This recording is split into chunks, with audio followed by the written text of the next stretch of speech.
Welcome back दोस्तों। तो this is मैक ज्ञान and you are watching me. आज मैं आप लोगों के लिए सब्जेक्ट जो है मेजरमेंट एंड मेट्रोलॉजी लेकर आ गया हूं, जिसके अंदर हम लोग डील कर रहे हैं यूनिट नंबर 2 के साथ। कौन से यूनिट नंबर के साथ? तो यूनिट नंबर 2 के साथ हम लोग डील कर रहे हैं। मैंने यहाँ पे सारे इंपॉर्टेंट टॉपिक लेकर आ गया हूँ मेजरमेंट एंड मेट्रोलॉजी के, ताकि आप लोगों को कोई डाउट ना रहे। बहुत सारे कमेंट आ रहे थे कि भैया मेजरमेंट एंड मेट्रोलॉजी का यूनिट नंबर 2 जल्दी से लेकर आओ। तो जल्दी तो मैं खैर ला नहीं पाऊंगा, मतलब रिकॉर्ड होगा जब भी आएगा लेक्चर। पर मैं यहाँ पर सारे ही इंपॉर्टेंट क्वेश्चन आप देख सकते हो, सारे इंपॉर्टेंट क्वेश्चन मैंने इकट्ठा कर लिए हैं और मैं फेरा फेरी आपको बता देता हूँ एक एक करके कि इन इंपॉर्टेंट क्वेश्चन के अंदर आपको पढ़ना क्या क्या है। ठीक है, सबसे पहले शुरू करते हैं इंटरचेंजेबिलिटी से। इंटरचेंजेबिलिटी नथिंग बट मतलब एक टॉपिक है जो 2 मार्क्स में पूछ ली जाती है AKTU के अंदर। तो आप इस टॉपिक को पढ़ लेना, पर उतने डिटेल में मत पढ़ना क्योंकि 7 मार्क्स में नहीं आती है ये। कौन सा कितने मार्क्स में आती है? सिर्फ 2 मार्क्स में आती है। इसके नीचे दूसरा टॉपिक है एडवांटेज ऑफ इंटरचेंजेबिलिटी। तो ये टॉपिक भी 2 मार्क्स में आती है, तो आप इसको भी जो है कवर कर लेना। बाद बाकी ये दोनों टॉपिक जो ऊपर के हो गए ये साथ में भी आते हैं, तो 2 मार्क्स में ही आते हैं। ठीक है, कि डेफिनेशन क्या है और एडवांटेज ऑफ इंटरचेंजेबिलिटी, यानी ये टॉपिक और ये टॉपिक आप 2 मार्क्स के लिए तैयार करना। देखो नीचे जो टॉपिक है आपका ये कैलिब्रेशन करके, ये कैलिब्रेशन का पूरा टॉपिक मैंने पहले भी कवर किया है यूनिट नंबर लेक्चर 1 के वन शॉट में। अगर आप लोग ने वन शॉट अब तक में नहीं देखा है तो जाके विजिट कर लो। पहली बार ये लेक्चर देख रहे हो तो मैं बता दूं, दिस इज मैक ज्ञान चैनल। यहाँ पर सारे ही मैकेनिकल कोर्स सब्जेक्ट पढ़ाए जाते हैं, तो चैनल सब्सक्राइब कर लेना, ये आपके हाथों में है। बट मेरा यहाँ पर मेन पर्सपेक्टिव ये था कि मैं आप लोगों को समझा दूं क्या इंपॉर्टेंट टॉपिक है। तो देखो calibration of your measuring instrument and important, आपने पहले भी टॉपिक पढ़ा है। 7 मार्क्स में तो नहीं आता है, 2 मार्क्स में ही आता है बस खाली ये तो देख लेना। ऊपर के जितने टॉपिक थे 2 मार्क्स के लिए थे, नीचे वाले सारे टॉपिक बड़े हैं। ठीक है, अब देखो यहाँ से शुरू होता है error and the types of error. ये 7 मार्क्स में अकेले पूछा जाता है, यानी एरर वाला जो क्वेश्चन है हमारा ये क्वेश्चन। इस क्वेश्चन को भी मैंने यूनिट नंबर 1 में डिटेल में समझाया है। बेसिकली ये वही टॉपिक है। आपको ऐसा लग रहा होगा कि मैंने यूनिट नंबर 1 के ही क्वेश्चन उठा लिए हैं, तो ऐसा कुछ नहीं है। ये क्वेश्चन यूनिट नंबर 2 के ही है। यूनिट नंबर 2 में भी ये टॉपिक दोबारा से रिपीट हुए हैं, आप जाके चेकआउट भी कर सकते हो। तो ये टॉपिक दोबारा से हैं यूनिट नंबर 2 के अंदर। तो आप इन लोगों को पहले भी लेक्चर देखोगे, पहले वाला भी पढ़ोगे तो कोई दिक्कत नहीं है, आप सेम कंटेंट भी लिख सकते हो। देखो टाइप्स ऑफ एरर में एक एरर और होता है इस वाले में, ग्रॉस एरर। ग्रॉस एरर मतलब वो एरर जैसे किसी आदमी से गलती हो जाती है। ठीक है, मतलब मेजरिंग करते समय कोई स्किल्ड वर्कर नहीं था तो उसके लिए, या फिर कोई इंस्ट्रूमेंट बेकार थी जिसने गलत रीडिंग दे दी, तो ये सारी आती हैं ग्रॉस एरर के अंदर। तो आप रैंडम एरर और सिस्टमेटिक एरर और ग्रॉस एरर तीनों टाइप के एरर पढ़ लेना, यही होते हैं टाइप्स ऑफ एरर। अब बात करते हैं प्रिंसिपल ऑफ स्ट्रेन मेजरमेंट। देखो ये क्वेश्चन जो है ना यूनिट नंबर 2 की जान है, मतलब कुछ क्वेश्चन है जो यूनिट नंबर 2 से बार बार पूछे जाते हैं। तो स्ट्रेन मैनेजमेंट, ये जो क्वेश्चन देख रहे हो आप, ये 7 मार्क्स के लिए इंपॉर्टेंट क्वेश्चन है। इसके अंदर बहुत सारे टॉपिक है, जितने भी टॉपिक स्ट्रेन मेजरमेंट से रिलेटेड है सब पढ़ देना। हालांकि कुछ दिनों बाद मैं पूरा का पूरा वन शॉट ही बना के डालूंगा। इस बार लेक्चर नहीं, सीधा वन शॉट डालूंगा क्योंकि टाइम नहीं है ज़्यादा। मुझे पता है दिसंबर में पेपर हो जाएंगे। जो टेंटेटिव कैलेंडर आता है हमारे पास उसमें 11 डेट ऑफ दिसंबर। कुछ लोगों के डाउट भी थे कि भैया पेपर कब से होने वाले हैं 7 सेमेस्टर के। तो मैं बता दूं, जो अभी कोई डेट शीट तो आई नहीं है, पर AKTU ने एक कैलेंडर जारी किया है जिसमें 11 दिसंबर से हमारे फेज 1 के पेपर स्टार्ट दिख रहे हैं। ठीक है, तो 11 दिसंबर एक्सपेक्टेड डेट मान के चलना। अगर लेट भी होता है तो डिले होते होते दिसंबर के एंड तक में पेपर हो ही जाने वाला है। तो स्ट्रेन मैनेजमेंट के बारे में अगर प्रिंसिपल आता है तो 2 मार्क्स में आएगा, लेकिन पूरी डिटेल टॉपिक आती है तो 7 मार्क्स में आएगी। ठीक है, प्रिंसिपल सिर्फ 2 मार्क्स में आएगा, लेकिन पूरी डिटेल आएगी तो 7 मार्क्स में आएगी, याद रखना। अब देन आगे बात करते हैं the basic principle of load cell. Load cell का बेसिक प्रिंसिपल क्या है? तो ये क्वेश्चन है, ये भी 7 मार्क्स में ही आएगा। लोड सेल पूरा ही आएगा आपके पास। तो बेसिक प्रिंसिपल 2 मार्क्स में है, बाद बाकी अगर पूरा लोड सेल आता है तो वो 7 मार्क्स में आएगा। पर लोड सेल उतना नहीं पूछा जाता है। ठीक है, मैं बता देता हूँ आप लोगों को, लोड सेल उतना नहीं है, उससे ज्यादा नीचे वाला है the working principle of stroboscope. मतलब ये क्वेश्चन आपके इंडस्ट्रियल विजिट पे जाओगे या कहीं जाओगे काम करने इन फ्यूचर बीटेक के बाद, तो भी ये टॉपिक जो है ना आपके जिंदगी से अलग नहीं होने वाला है। ये टॉपिक आपके साथ रहेगा, स्टोर बोर्ड स्कोप। तो इसको पढ़ लेना। हाई होप की प्रोनाउंसिएशन मैं सही कर रहा हूँ, क्योंकि जल्दीबाजी में लेक्चर बनाते समय कुछ प्रोनाउंसिएशन गलत हो जा रही होंगी। तो वर्किंग प्रिंसिपल से लेके इसकी कंस्ट्रक्शन वर्किंग 7 मार्क्स में आती है। डायग्राम वायग्राम सब देख लेना। हालांकि जब मैं लेक्चर दूंगा तो मेरे लेक्चर भी देख सकते हो आप लोग, नहीं तो अगर आपको अभी ही पढ़ना है तो ये सारे इंपॉर्टेंट टॉपिक है। The measurement of displacement question important है, पर इसके ऊपर सिर्फ न्यूमेरिकल्स आते हैं, थ्योरी नहीं आएगी। 7 मार्क्स में एक न्यूमेरिकल आएगा इसका। तो ये टॉपिक न्यूमेरिकल बेस है, चाहो तो छोड़ सकते हो, स्किप कर सकते हो इसको। नहीं, अगर आपको समझना है, पढ़ना ही है इस पूरे को, तो पढ़ लेना, वरना मेरे पॉइंट ऑफ व्यू से कि अगर आपके पास टाइम हो तो ही पढ़ना। ये न्यूमेरिकल पोर्शन है, द मेजरमेंट ऑफ डिस्प्लेसमेंट। वैसे तो थ्योरी पोर्शन भी है, पर इसके ऊपर ज़्यादातर न्यूमेरिकल्स आते हैं। ऐसा नहीं है कि इसमें थ्योरी नहीं मिलेगी, थ्योरी मिलेगी, पर न्यूमेरिकल पेपर में पूछा जाता है। उसके बाद हॉट वायर एनीमोमेट्री, ये क्वेश्चन 7 मार्क्स के लिए ठीक है, मतलब ये वाला भी और नीचे वाला भी, ये दोनों क्वेश्चन 7 मार्क्स के लिए ठीक है, 7 मार्क्स में पूछे जा सकते हैं। नहीं तो 2 मार्क्स की तैयारी तो कर ही लेना, 2 मार्क्स में तो कुछ पता नहीं है कि कहाँ से क्या पूछ लिया जाता है, तो 2 मार्क्स पढ़ लेना। एंड देन शुरू करते हैं लास्ट के अपने 2 क्वेश्चन जो बचे। देखो यहाँ पे जो आपको दिख रहा होगा, एक ये फोर्स और दूसरा टॉर्क मैनेजमेंट, ठीक है, टॉर्क का और फोर्स का मेजरमेंट। आप फोर्स पहले पढ़ कर आए हो, टॉर्क भी पहले पढ़ कर आए हो, इसका मेजरमेंट कैसे करते हैं वो पढ़ने में आपको थोड़ा इंटरेस्टिंग भी लगेगा, तो इस टॉपिक को पढ़ लेना। ये टॉपिक में बस खाली आपको फोर्स और टॉर्क को किस तरीके से मेजर करा जाता है यही दिखाने वाले हैं, मतलब उसका कॉन्सेप्ट क्या होता है। तो आप चाहो तो इसको पढ़ भी सकते हो। और सबसे लास्ट आता है डायल इंडिकेटर। देखो 2 मार्क्स में भी ये क्वेश्चन हर साल आता है और 7 मार्क्स में भी ये क्वेश्चन हर साल आता है। मतलब ऐसा होता है कि जिस बार 2 मार्क्स में आया है उस बार 7 में नहीं, जिस बार 7 में आएगा उस बार 2 में नहीं, ठीक है। तो ये क्वेश्चन इंपॉर्टेंट है। इस क्वेश्चन में यूनिट नंबर 2 में कुछ बताए थे मैंने आपको क्वेश्चन जो बहुत ज्यादा इंपॉर्टेंट थे। एक तो डायल इंडिकेटर है हमारा, मैं टिकअप कर देता हूँ। ये जो बहुत ही ज्यादा इंपॉर्टेंट क्वेश्चन है हमारे, वो देखो एक डायल इंडिकेटर है, और एक ऊपर था जो ये है स्टोरो, क्या नाम था इसका, द वर्किंग प्रिंसिपल ऑफ स्टोरबोस्कोप, ठीक है। एक ये है टाइप्स ऑफ एरर, आपने पहले भी पढ़ रखा है, टाइप्स ऑफ एरर पूछ लिया जाता है, और स्ट्रेन मेजरमेंट। 3 क्वेश्चन मैंने आपको बता दिए जो अब तक में बहुत ही ज़्यादा इंपॉर्टेंट है। एक डायल इंडिकेटर, लाओ मैं मार्किंग कर ही देता हूँ अच्छे से। डायल इंडिकेटर और working principle of store board और स्ट्रेन मेजरमेंट, ये 3 क्वेश्चन बहुत ज़्यादा इंपॉर्टेंट है। यूनिट नंबर 2 से 7 मार्क्स में कोई ना कोई इन तीनों में से देखने को मिल जाएगा आप लोगों को। और अगर इनमें से देखने को नहीं मिलता है तो मैं थोड़े से और बता देता हूँ इंपॉर्टेंट क्वेश्चन जिनमें से पक्का पक्का आ जाएगा। देखो ये क्वेश्चन जो है ना, ये दोनों ढंग से मार्किंग कर देते हैं। ये और ये दो जो क्वेश्चन है, ये दोनों क्वेश्चन मिला के कंबाइन करके 7 मार्क्स में दे सकते हैं, या तो एक, या इसमें से कोई न्यूमेरिकल आ जाएगा आपके पास 7 मार्क्स में इस यूनिट से, क्योंकि न्यूमेरिकल वैसे भी बहुत कम है इस मेजरमेंट के अंदर, तो यहाँ से एक न्यूमेरिकल बन सकता है। और तो मेरे ख्याल से कुछ है नहीं। ये इंटरचेंजेबिलिटी 2 मार्क्स में, इसकी एडवांटेज भी 2 मार्क्स में, तो आप देख लेना। मतलब मैं लेक्चर भी बनाऊंगा इसके ऊपर, तभी भी आप देख सकते हो। मैं फटाफट से ना इसका थोड़ा सा ओवरव्यू ले लेता हूँ आप लोगों के सामने, ज़्यादा डिटेल में तो बात नहीं करूंगा, पर थोड़ा ऊपर से ओवरव्यू ले लेता हूँ। तो देखो मैं लेकर आया हूँ ये इंटरचेंजेबिलिटी, ठीक है। इंटरचेंजेबिलिटी क्या होती है? तो interchangeability means manufacturing parts so accurate that can be part can fit any assembly for same without of additional adjustment.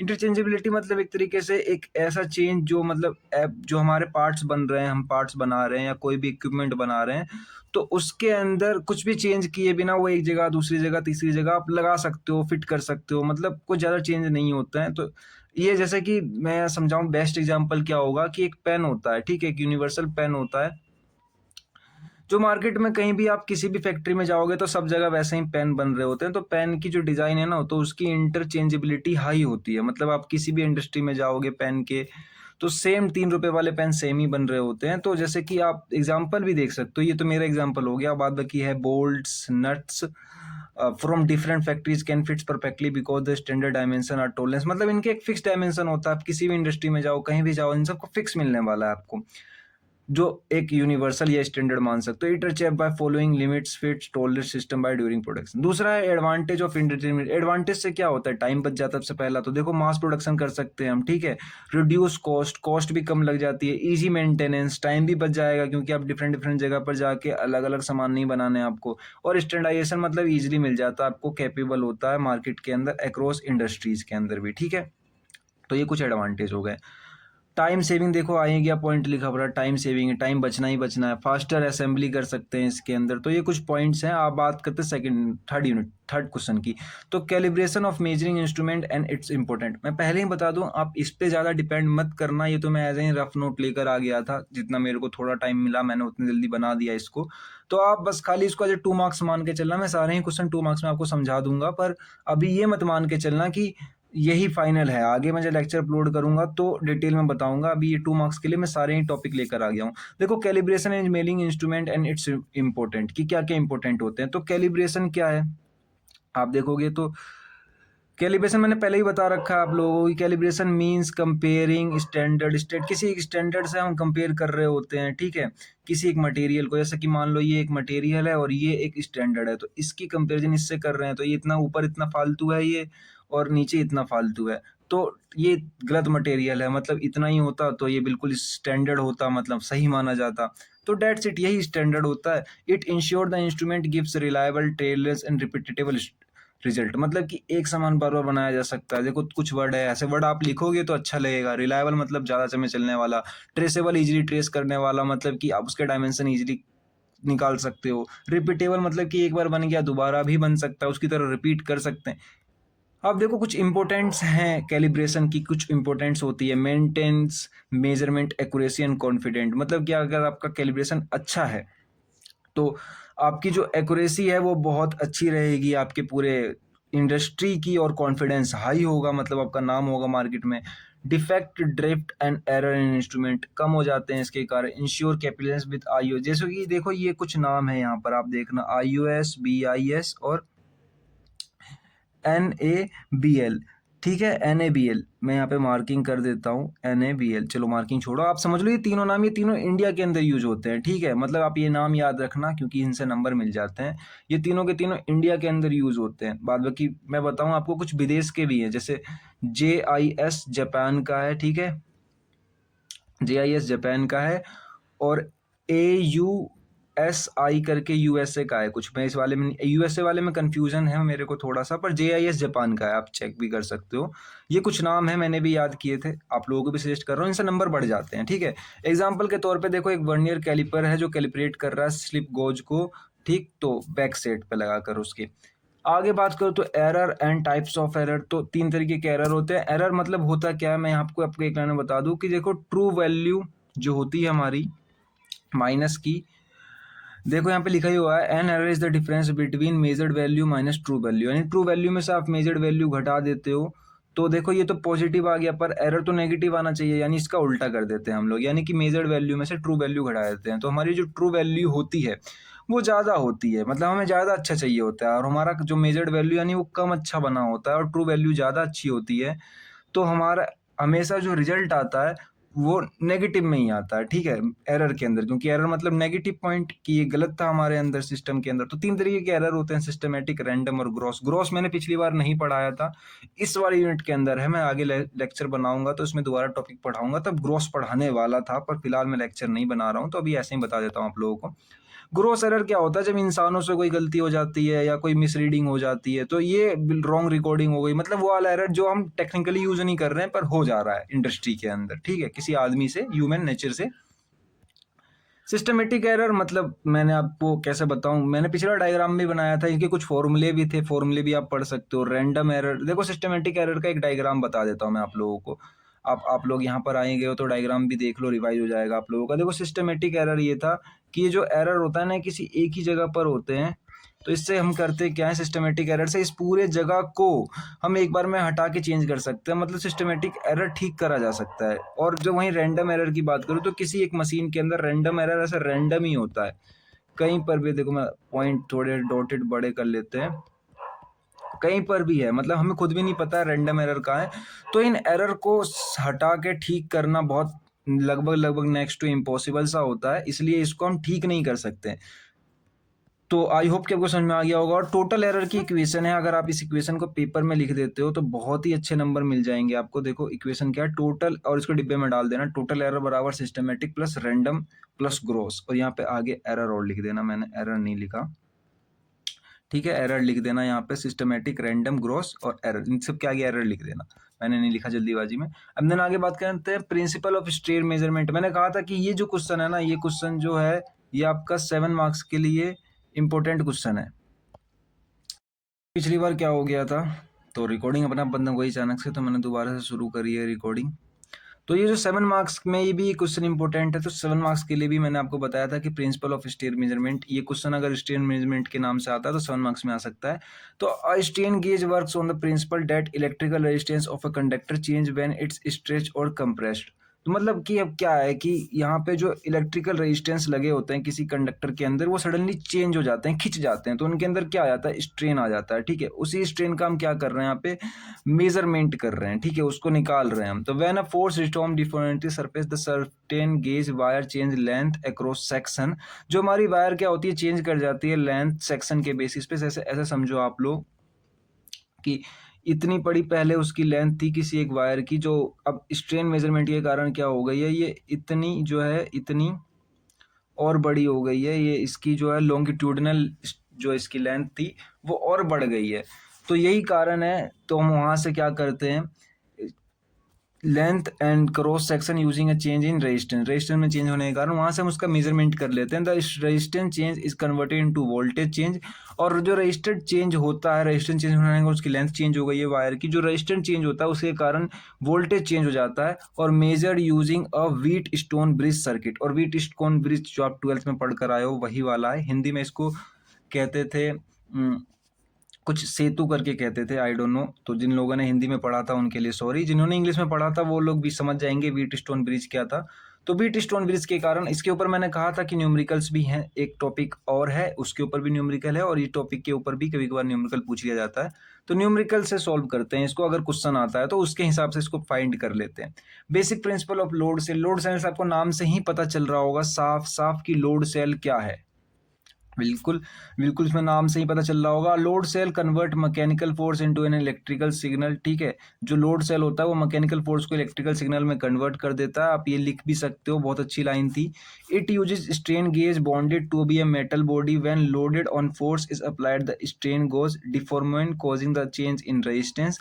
देखो, चेंज इन रेजिस्टेंस के कारण ही ये भी अकर कर रहा है। अगर आप ध्यान दोगे तो deforming causing in change in resistance which is converted into voltage proportional to the force. मैं ज़्यादा डिटेल में नहीं बता सकता क्योंकि लेक्चर बहुत लंबा हो जाएगा। आई होप कि कुछ समझ में आ रहा होगा, नहीं आ रहा तो आप कमेंट करके मुझे बता सकते हो। ठीक है, एप्लीकेशन कहाँ कहाँ यूज आती है, तो वेइंग मशीन के अंदर यूज करते हैं, इसको WMC भी कहते हैं। ठीक है, तो याद रखना WMC मशीन जो होती है वही होती है वेइंग मशीन। इंडस्ट्रियल टेस्टिंग के अंदर और रोबोटिक्स के अंदर भी इसका यूज करते हैं। Working principle of store Bosco, तो ये इसका डायग्राम मैं आपको मतलब जब यूनिट का लेक्चर बना के लाऊंगा, ये वन शॉट लाऊंगा, तभी मैं आपको इसका पूरा डायग्राम और वर्किंग दोनों समझाने वाला हूँ। फिलहाल यहाँ पर कुछ नहीं मिलने वाला आपको इस टॉपिक को लेके, क्योंकि टॉपिक ज़्यादा डिटेल में बताया भी नहीं है। देखो, a stroboscope measure the rotational speed of a moving object, कोई भी एक मूविंग ऑब्जेक्ट हो गया, जैसे शाफ्ट हो गया, ये मूव कर रहा है, तो कोई भी मूविंग ऑब्जेक्ट का रोटेशनल स्पीड क्या करते हैं हम, उससे स्टोर बोर्ड से जो है क्या मेजर कर सकते हैं। ठीक है, रोटेशनल स्पीड उसकी। उसके बाद it work by flashing light on adjustment frequency, कुछ फ्लैशिंग लाइट के कारण, और ये मेन पॉइंट है फ्लैशिंग लाइट। मैंने व्हाइट पेन ही ले लिया, क्या ब्लैक पेन लेते हैं। फ्लैशिंग लाइट और एडजस्टमेंट फ्रीक्वेंसी के कारण ये काम करता है, दोनों पॉइंट इंपॉर्टेंट है, याद रखना। When a flash frequency match the object rotation speed, देखो कितनी अच्छी लाइन है, मतलब आप समझना चाहो तो एक लाइन में डेफिनेशन में समझ सकते हो। जब when a flashing frequency match the object rotation speed, the object appear stationary और स्लो मूविंग, और क्या करता है वो मूविंग स्लो कर देता है, allowing to the calculate rim without contact. ठीक है, बिना कंटेक्ट हुए रिम के वो घूमने लगता है, मतलब क्या करता है, स्लो मूविंग करके घूमने लगता है। तो यही था जिससे हमें पता चल जाता है कि जो है इसकी रोटेशनल स्पीड है कितनी। मेजरमेंट ऑफ डिस्प्लेसमेंट, ये क्वेश्चन जो है मैंने आपको बताया, ये क्वेश्चन उतना इंपॉर्टेंट नहीं है मेजरमेंट ऑफ डिस्प्लेसमेंट, पर आप समझो किसी एक डिस्प्लेसमेंट को हम मेजर कैसे करते हैं। Measurement means change in position of object, change in position मतलब पहले वो यहाँ था, t सेकेंड बाद यहाँ पर आ गया, तो इसके बीच में जो डिस्प्लेसमेंट हुआ है उसी को मेजर करना है हमें। तो it can be measure by LVTD, ये एग्जाम्पल इंपॉर्टेंट है, मैंने आपको यूनिट नंबर 1 के अंदर भी बताया था कि कुछ खास एग्जाम्पल मैं लेकर आ रहा हूँ, उनको याद रखना। LVTD हो गया, थर्मोकपल हो गया, 2-3 और थे, तो उनको पढ़ लेना। ये पूरा वर्किंग है इसके ऊपर, अगर AK2 में पूछा गया तो ठीक है, नहीं तो कोई बात ही नहीं है। वैसे LVDT और पोटेंशियोमीटर भी इंपॉर्टेंट है एक और है, एक और कौन सा है मैं दिखा दूं आपको, एक थर्मोकपल है और एक RTD है। RTD का मतलब रेजिस्टेंस थर्मो करके कुछ है। तो LVDT linear variable differential transformer convert linear momentum into an electrical signal के अंदर कन्वर्ट करता है। पोटेंशियोमीटर क्या करता है, resistance change with an movement. देखो ये लाइन मेन थी यहाँ पे, resistance change with movement. Potentiometer ये कर रहा होता है, ठीक है। आगे बात करते हैं। कैपेसिटिव और inductive sensor are used small displacement. ये दो जो कैपेसिटिव और इंडक्टिव सेंसर जो होते हैं वो छोटे डिस्प्लेसमेंट के लिए यूज करे जाते हैं। एलवीटीडी प्रिंसिपल क्या होता है, तो वो मैग्नेटिक कोर चेंज कर देता है वोल्टेज सेकेंडरी कॉइल्स में, गिव एक्यूरेट डिस्प्लेसमेंट आउटपुट, और हमें एक्यूरेट डिस्प्लेसमेंट आउटपुट देता है। आप एज इट इज याद भी कर सकते हो 2 मार्क्स के लिए, ऐसा कुछ है नहीं कि आपको ये समझना ही समझना है, क्योंकि ये टॉपिक जो है ना, ये देखो ये एक सेंसर है, मैं आपको बता दूं तो ये जो एलवीडीटी प्रिंसिपल देख रहे हो ना, तो ये एलवीडीटी जो यहाँ पर है ये एक सेंसर है, और सेंसर यूनिट नंबर 1 के अंदर था।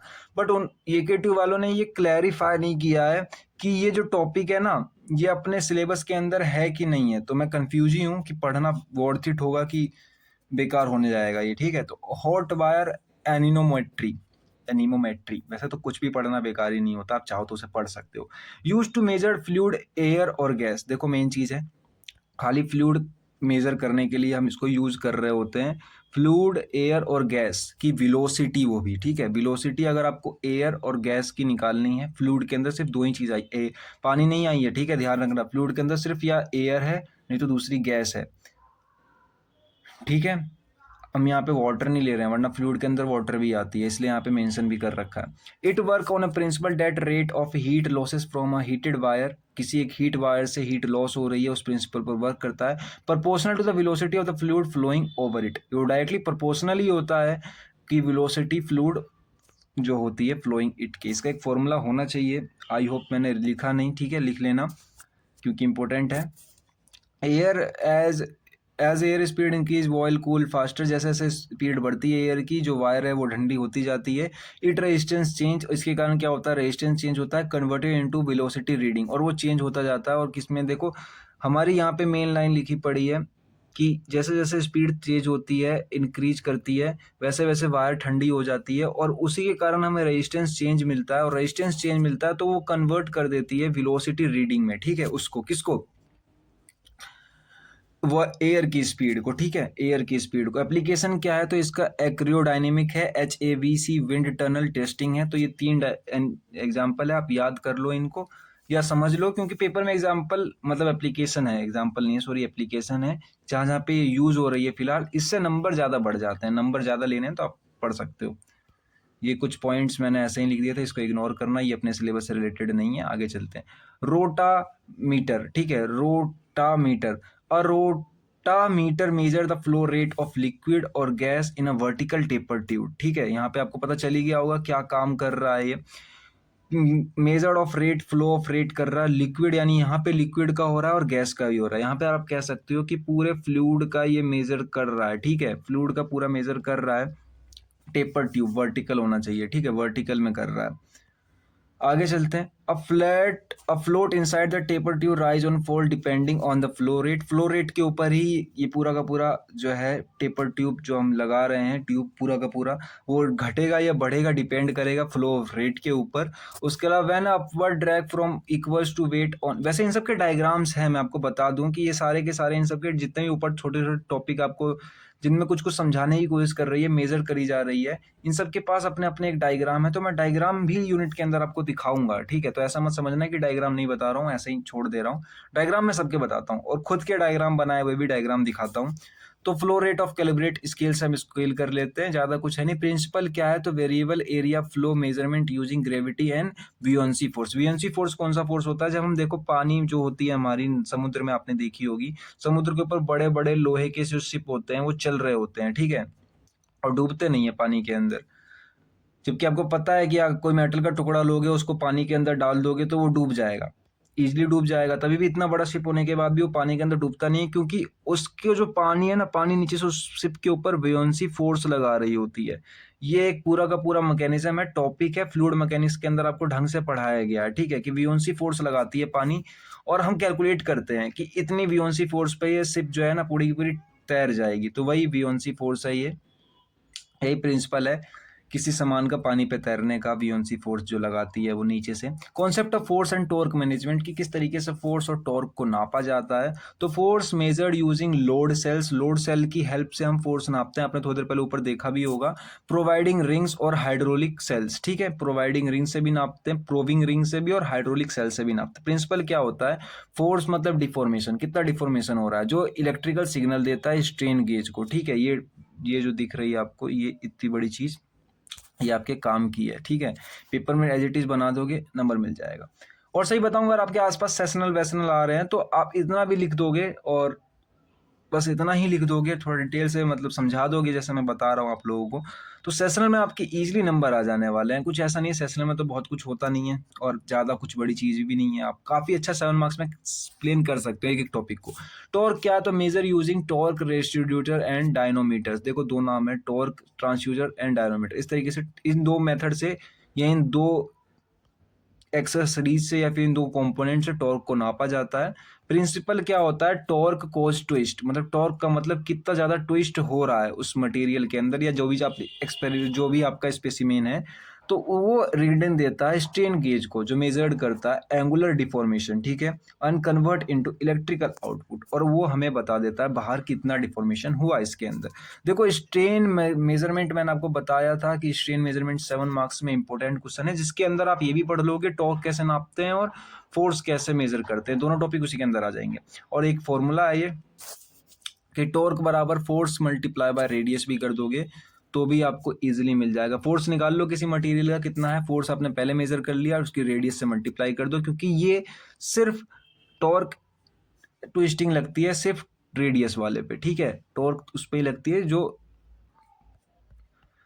सिलेंड्रिकल होता है। आगे चलते हैं, डायल इंडिकेटर लास्ट टॉपिक है और ये लेक्चर भी यहीं पे खत्म हो जाएगा। तो डायल इंडिकेटर होता क्या है, मैं कुछ समझाने से बढ़िया आपको यहाँ पे जो है बिल्कुल डिट्टो ही बता देता हूँ, मतलब डिट्टो से मेरा मतलब कि जो लिखा पढ़ा पहले वो समझाता हूँ फिर अपनी तरफ से बताऊंगा। तो देखो, और dial indicator measure small linear displacement, बहुत ही छोटी लीनियर डिस्प्लेसमेंट या सरफेस इरेगुलरिटीज को बताती है डायल इंडिकेटर, ठीक है। It has a plungers connected to a gears that move a dial point, यही डायल पॉइंटर को हमारा जो है आगे या पीछे करता है। वैसे आप बोलो तो मैं पॉइंट हाईलाइट कर देता हूँ जो मेन है, ठीक है। सरफेस इरेगुलेशन और लीनियर डिस्प्लेसमेंट को समझाती है। Used in alignment checking, run out testing and fitness measurement, flatness measurement में यूज होती है, अलाइनमेंट चेकिंग में यूज होती है और रन आउट टेस्टिंग में यूज होती है। रिवोल्यूशन कितनी होती है डायल इंडिकेटर की, तो ये पॉइंट मेन है, अगर आप एज इट इज पेपर में लिख देते हो तो बहुत ही ज़्यादा आपको अच्छा इम्पैक्ट मिलने वाला है टीचर की तरफ से, कि यूजिंग 0.01 mm से लेके हम रिवोल्यूशन यूज कर रहे होते हैं, या फिर 0.011 mm तक हम जो है यूज कर रहे हैं। ये जो पॉइंट आपको दिख रहा है यहाँ से लेके यहाँ तक, तो ये इंपॉर्टेंट है, ठीक है। मतलब इतने पे हम यूजुअली कर रहे हैं, हम क्या कर रहे हैं, स्मॉल लीनियर डिस्प्लेसमेंट, कितनी डिस्प्लेसमेंट हुई है, तो 0.01 mm की करते हैं, नहीं तो 0.001 mm की करते हैं।